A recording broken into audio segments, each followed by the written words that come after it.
Grand alliance Sobatpur के जिला सोबतपुर की जानिब से तमाम मुलाजमीन ने ग्रैंड अलायंस के कायदीन पर पुलिस की जानिब से शीलिंग और उनके ऊपर लाठी चार्ज के खिलाफ एहतजाजी मुजाहरा किया गया। आइए मुजाहिरीन से जानते हैं कि उनके मुतालबात क्या हैं। आज का जो बुनियादी एहतजाज का बुनियादी मकसद है वो यही है कि जो है ना, जो मुलाजिमीन हमारे जो कायदीन हैं, गिरफ्तार हैं, उनका फौरी तौर रिहा किया जाए। इसके अलावा जो हमारे जितनी सारी डिमांड्स हैं उनको फौरी तौर जो है ना मंजूर किया जाए। अगर ये चीज़ नहीं होती है तो ग्रैंड अलायंस के कायदीन जो भी हुक्म देंगे हम इंशाल्लाह किसी कुर्बानी से देरी नहीं करेंगे। आज हमारे सारे ग्रैंड अलायंस के अहदेदार इकट्ठे हुए हैं जो अपने सूबाई कायदीन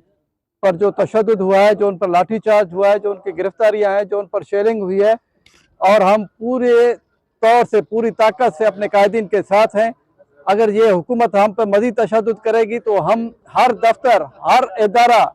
हमारा हर दोस्त रोड पर होगा और हुकूमत मुर्दाबाद का नारा लगाएगा। हमारा जो मरकजी कायदा ने एक माता मुताबिक हमारे रैली कशता एक गर्मी रोशा हमारा होशता दिया ना मैं हमें हमेशा मैं मुतालबा था मने मैं जो गिरफ्तार कायदीना हम फौरी तो रिहा कने मैं ना कुल्ली जो भी मैं जिले जो कोस्ते यूनियन वारो हम कुल ग्रैंड अलायंस सूरताम आल मुलाजमी सूरताम इधर कुल मौजूदा सख्त गर्मियाम मां गुजारिशा करूं हुकूमत मैं फौरी तौर पर जो मैं कायदीना रिहा करें रिहा न कन सूरताम मां गर्मी में मुख्तलिफ फरमा इदारे कारवा जनू एहतजाजी रैली जो मां आखिर तक करूं जेतर तक जो मैं मुतालबात मंजूर न भी एहतजाजी मुजाहिरीन ने हुकूमत बलोचिस्तान से मुतालबा किया है कि हमारे जो मरकजी कायदीन को गिरफ्तार किया जाए उनको फौरी तौर पर रिहा किया जाए और हमारे जो मुतालबात हैं वो फौरी तौर पर उन पर अमल दरामद किया जाए, वरना हमारा ये एहतजाज वसी होगा। कैमरा टीम के साथ सरदार बंगुल ज़ई, वश न्यूज़ सोबतपुर।